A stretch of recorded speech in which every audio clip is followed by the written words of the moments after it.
black and white images of World War II that filled my head as I was growing up, trying to understand what seemed like an ancient time, a time that my grandfather, Ray Skryja, actually lived in color. He volunteered to go into the Army Air Force in 1942 and became a bombardier on a B-24. That's when he met Sil Leonardini, the co-pilot and then pilot of a plane with a special name. Yeah, this is a picture of the Slow Time Sally. The pilot had named the plane after a girl he knew, and it would take them through some harrowing and deadly missions. The crew of 10 was supposed to be assigned to the China-Burmese theater, but were diverted and ended up flying out of Libya and later several bases in Italy. One mission claimed the life of a waist gunner. The man next to him broke the news on the plane's intercom. He started hollering, "Brownie's hit, Brownie's hit." And Brownie said, "That's okay, Lieutenant, I'll just lie down and rest." And so the engineer said, "I'll go back and check on him." Well, the engineer went back and checked on him. By the time he got back there, he was dead. The crew was given 10 days of compassionate leave. Their B-24 was severely damaged by shells and flak, so it had to be used for scrap, and they were given a new plane. Growing up, my father says my grandfather didn't speak much about those experiences. And I'd say, "Well, what color was your airplane, Dad?" And he'd say, "Pink."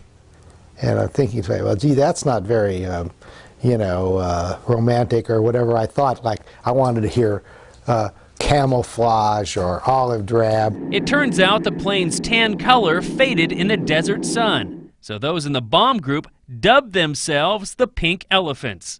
My dad says, as a kid, he yearned to hear more stories. You had to kind of draw him out in order to get him to talk about it. Occasionally, he was able to do it, and there's one story that will forever be etched in his mind, one that could have changed the course of our family's history. My grandfather had been trying to release the bombs over a target, but they got stuck and wouldn't drop. He took off his parachute so he could fit on a catwalk and started shaking the bomb rack to get them loose when he slipped. And he fell out of the airplane into the open bomb bay, and he grabbed one of the little structural members there with one hand, and he was hanging in the open bomb bay with one hand. And having been a gymnast, he had very strong hands and very strong upper body, and he was able to pull himself back up and save himself. And on another mission, he ended up saving someone else's life. My grandfather had just leaned over the bomb site when a shell came through the glass nose and hit the navigator sitting behind him. The shell removed part of the man's forearm, and so he was bleeding heavily, so he had to actually stem the flow of blood and kind of stabilize him a little bit. Then he went back to his bomb site and made the bomb run. It was a proud moment, and he was awarded the Distinguished Flying Cross for his actions. He was able to make it through his required 50 missions and returned home to be a bombardier instructor. Then, romantic inspiration. Blue skies up above, everyone's in love. My grandmother had been in a dancing show that toured the West Coast, but it was in their hometown of Omaha, Nebraska, where she had first met my grandfather during a double date before his tour of duty. Once he got back, he made a bold move. He just called me up, just out of the blue. A romance blossomed over several months. It's just chemistry, I guess, is what it really comes down to. And then you get along very well. You know, everything, more compatible. He was really very, very loving person and kind. I guess I had $1 million or more. He liked all music. Oh, yeah. And he really had quite a nice, my mother used to say he had a very nice singing voice.